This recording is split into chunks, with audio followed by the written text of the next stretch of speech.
Patay ang isang lalaking police asset umano matapos pagtulungan bugbugin at pagsasaksakin ng tatlong lalaki sa Cagayan de Oro City.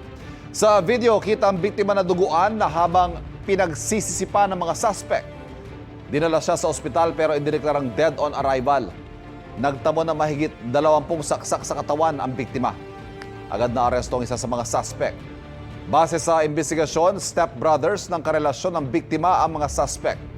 Dati na raw may alitan ng dalawang panig dahil umano sa pagsusumbong ng biktima sa mga otoridad, kaya nakulungan tatay ng mga suspect dahil sa illegal na droga. Naharap sa reklamong murder ang naarestong suspect. Sinusubukan pa siyang kunan ng pahayag. Patuloy namang tinutugis ang dalawang iba pa.